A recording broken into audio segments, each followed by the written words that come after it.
Ladies and gentlemen, Double Take Sports Talk with the Watts Brothers with your hosts, Daryl and Derek Watts, starts now.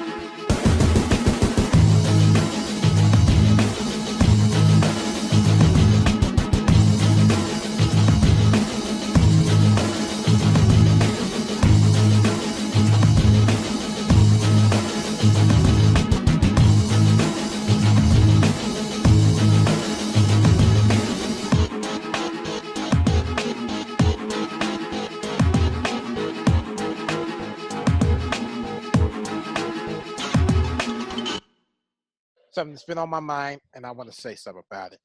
We've been tweeting out, well, we did tweet out this whole story about Lonzo Ball.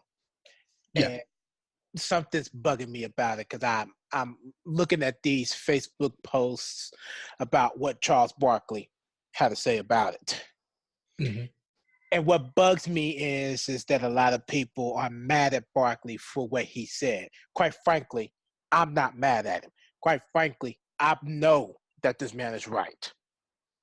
He's right for what he said. Now, maybe not calling him, the inappropriate word that he used, but at the end of the day, he's right. So I went back and I kind of read on some things that I just wanted to elaborate on that I thought needed to just be brought into attention because I didn't get to read the whole story. And I just want to throw my 2 cents in real quick. The USA Today posted an article based on what ESPN have pretty much said that Lonzo Ball believed that Alan Foster, which is a friend of Lonzo Ball's father for almost a decade, who owns 16.3% of Big Baller Brand, had used his access to my business and personal finances to enrich himself, and as a result, had decided to sever all ties with Allen, effective immediately. Lonzo's dad responds, "I've always believed in the best in people. Regretfully, I put my complete trust in Alan Foster to manage my son's business affairs. At the end of the day, my family comes first, and I support Zoe wholeheartedly. Together, we will make this right." The Los Angeles Guard has service tied with the co-founder of Big Baller Brand over concerns that a longtime family friend has a criminal past, and also has not adequately accounted for the whereabouts of roughly $1.5 million from Ball's personal and business accounts. Ball told ESPN that he believes Alan Foster, a friend of Lonzo's father for almost a decade, who owns 60.3% of Big Baller Brand, had used his access to my business and personal finances to enrich himself. As a result, he severed all ties effective immediately. It's pretty much the same thing I said. Well, it pretty much our previous articles. And then one last thing. Actually, it's a couple more things. Foster met with the Ball family not long after being released from prison in his role in a 2002 financial scheme. Foster was already facing the financial crime charges when he was found guilty in Los Angeles County. When he was found guilty in Los Angeles County on a 1999 citation for carrying a concealed handgun without a license. And in September 2009, while still under probation for the financial scheme conviction, Foster was arrested on a felony level violation of his supervised release that was not specified in court documents. He was sentenced to 5 months in prison and was released in February of 2010, which it would have been about a year before he met the Ball family. Harrison Gaines, Lonzo's agent, said in light of this situation, he would be taking a more active role in his client's career. You better do that. And according to documents and emails reviewed by ESPN, questions about Foster's business decisions and communications were first phrased last fall to Alonzo and LeVar by Lonzo's financial advisor.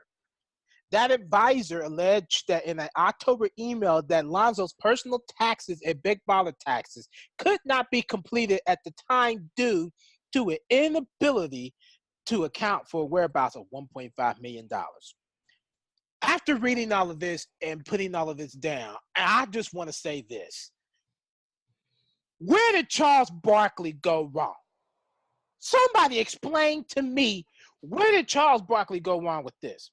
Where did Charles Barkley go wrong when he said that he needs to separate himself from his father to be able to succeed with himself? It doesn't make sense that you're going to go to a company that you're just losing money.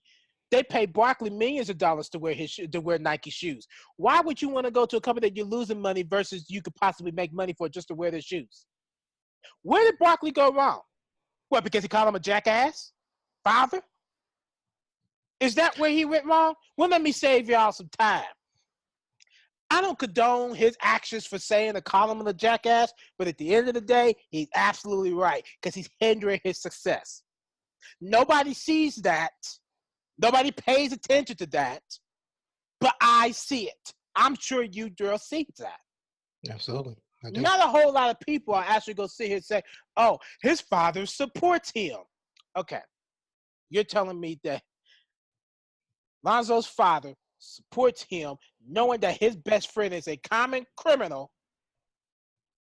and still put him in charge of his son's finances? What's the matter with you?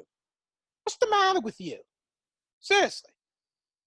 Is this how it's gonna be?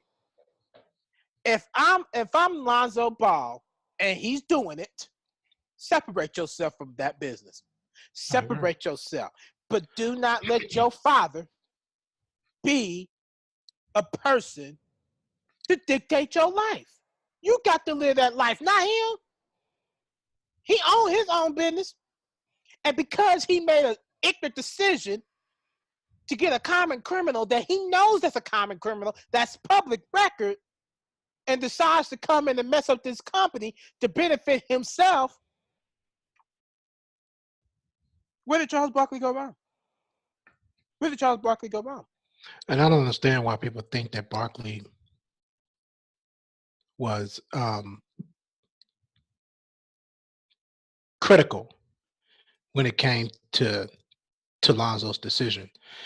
And LeBron James, being honest, even support what Lonzo did. Mm-hmm. You know, so things just don't add up when it comes to that company, LeVar Ball, and Lonzo Ball. It just don't add up. That's why Lonzo Ball said, look, I could do better. You know, I could do better. Barkley also said this. It's been all about LeVar Ball from the beginning. Mm-hmm. He got a big mouth. From the beginning. Yeah, he got a big mouth. He's criticizing the Los Angeles Lakers and blowing his son's chance. He's ruining his life. He is ruining his life. And everybody's talking about, oh, he's a good father that's speaking up for his sons. What you mean he's a good father speaking up for his sons? Where do y'all see that at? Show me where he's seeing that at. Because now you're ruining this man's career by running your mouth. By running your mouth. And like I told you before, Darren, what are the possibilities? Let's just be real here. Let's just be real. What was his possibility of him wanting to actually play college at UCLA? What was his possibility on actually playing for the Los Angeles Lakers? What if he actually thought or was thinking, oh, I don't want to do all this. I don't want to play for UCLA. I don't want to get drafted to the damn Lakers. Well, why I can't make my own decisions? You know, what if he actually sat down and thought about that? Yeah. That's the one thing that really gets my attention. And you got LeVar Ball making all these decisions for him, and not only for Lonzo, but for his other sons. Now, he got his son sitting up here making it official that his son's going to be playing outseas. Do his son actually really want to play outseas? We would never know that. We would never know that because we got it in the LeVar Ball aspect and not the Lonzo, LaMelos, or anybody else.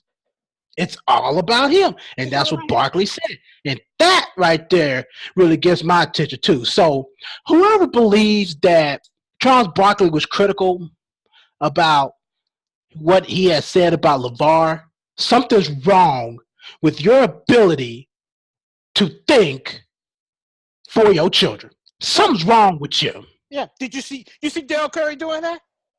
Nope. You see Tim Absolutely Hardaway not. doing that? Nope. They might give them advice, Mm-hmm. but they're not running off. Dale Curry ain't running off with his mouth by Steve Kerr or the Golden State Warriors. Now, Michael Thompson, he said it. I would have drove my son crazy if I did some crazy shit like that. Exactly. If I had did Klay Thompson like that, he would have been like, Pop, hit the bricks, man. You got to go. Bricks. You got to go. You got to go. Absolutely. So where did Barkley go wrong? Again, I'd say, where did Barkley go wrong? These are people that can't even think for themselves. They always got to have validation. Yep. If you know what I mean. Yep. You know, it always got to be about validation. It always got to be about decision making. Everybody got to have their approval. No, man. It don't work like that. And it's not just in the workforce of the NBA, but it could be the workforce in your own personal life. Exactly, Darren. You got those type of people in your workforce that will think that you got to listen to them or it's no way on the highway. You got that one person, one person, especially you. Yep. You got that one person that goes around and brainwash, manipulates, narcissistic. Let's be real here. Yep. It's no different than what LeVar Ball is doing to his sons. No different. That may be the parent, but at the end of the day, these boys are grown. They got to make their own decisions. They got to be a man. And if you're going to try to get them with a girlfriend, them girls going to look at them like, are you going to be in their life to control their decisions? Then I don't want them. F off. You got to let these young men be men. You got to let them make mistakes. You got to let them fall, hurt themselves, pick themselves back up, and keep it to trucking. Because they ain't never going to know how to do that if you there making all the decisions for them. What happens if you just suddenly get killed one day? What's going to happen? They ain't going to know how to make those decisions because you was there making them all along. Thank God that Lonzo's finally starting to click and starting to make decisions on his own. I'm pretty sure somebody was in his ear. Somebody. If it's the right person, that right person will be like, stop listening to your daddy. You got to make your own decisions. Yep. You can listen to him and heave of advice, but you got to make these decisions for yourself. You got to make these decisions for yourself. You have to. I agree there. And that's the workforce. Mm-hmm.